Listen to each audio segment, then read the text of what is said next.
안녕하세요. 통일연구원 조한범입니다. KBS 시사기획 창의 의뢰로 우리 팀에서 트럼프 2기 행정부 마가 미국 우선주의를 표방하는 트럼프 행정부 2기 출범하는 2025년 한반도 동북아 정세를 분석, 전망해봤습니다. 여러 정황상 트럼프 2기 행정부가 북한 문제 해결에 주력할 가능성이 높고요. 이 경우 북중, 북로, 북일 연쇄 변화 관계가 그리고 대한민국에 대한 직간접적 영향도 불가피할 전망입니다. 네, 2025년 1월 20일 트럼프 대통령이 백악관으로 돌아왔습니다. 트럼프 2기 행정부는 미국의 국익 극대화를 위해서 대외 정책 역시 미국 우선주의에 기반한 정책을 펼칠 것으로 예상이 되는데요.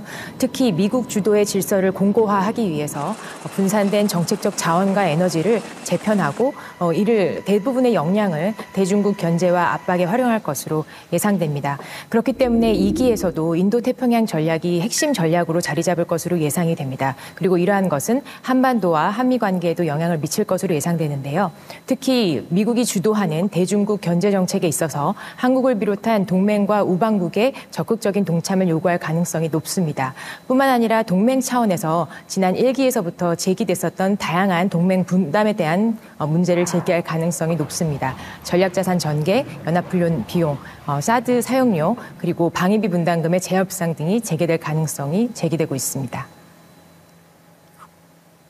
그렇기 때문에 트럼프 1기 때와 같은 탑다운 방식의 파격적인 북미 정상회담 가능성은 높아 보이지 않고요. 2025년 내내 실무 접촉, 북미 간에 그리고 서로의 의중을 탐색하는 지루한 탐색전이 이어질 가능성이 있습니다.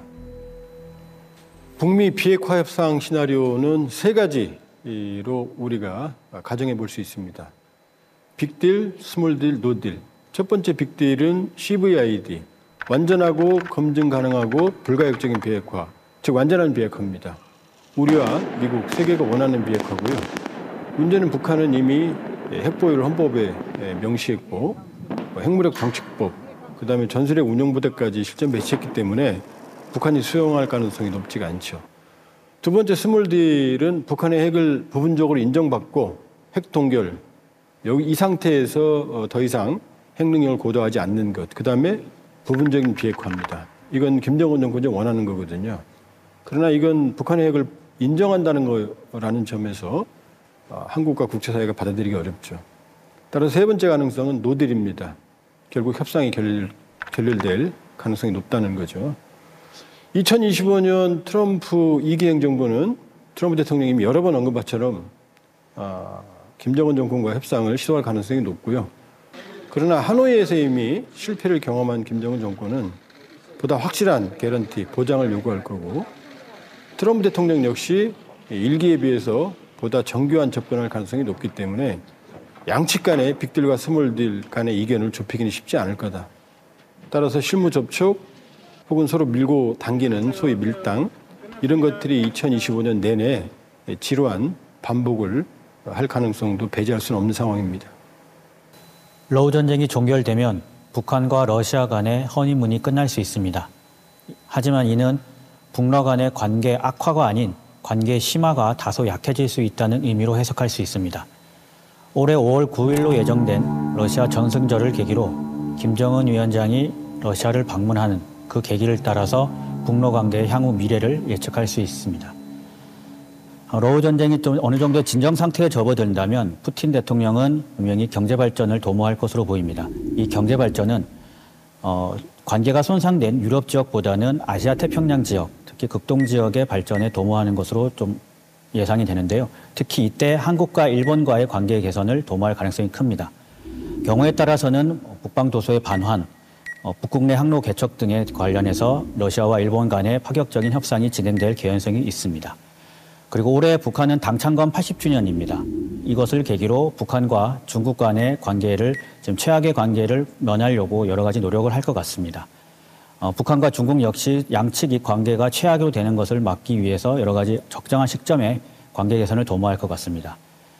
북일 관계 개선에 관련해서는 일본은 납치자 문제에 관련해서 집중을 할 것 같은데요. 이것은 이제 북미 대화와 연동을 해서 일본 납치자 문제 해결을 위해 노력할 것 같습니다. 하지만 올해 이시바 내각의 좀 지지율이 낮은 편이고 올해 7월로 예정된 참의원 선거의 결과에 따라서 어느 정도의 적절하게 고려해야 될 지점으로 생각됩니다.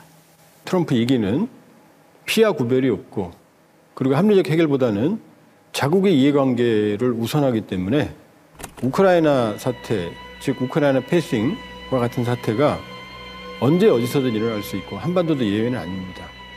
따라서 우리 역시 대한민국의 이해관계가 배제되는 북미관계 개선이나 비핵화 협상을 막아야 되는 거고요. 가장 우선적인 것은 스몰 딜, 북한이 핵을 인정받는 상황, 그리고 부분비핵화하는 상황, 이 상황을 막는 게 중요하다. 어느 경우든. 특히 한국의 자체 핵 무장이 어렵고 여러 가지 면에서 제약이 있는 상황에서 미국의 확장 억제, 핵우산은 필수적입니다. 따라서 한미 핵 협의 그룹을 포함해서 확장 억제의 신뢰성과 제도화를 높은 수준으로 확장하는 것이 매우 중요하다 이렇게 볼 수 있습니다.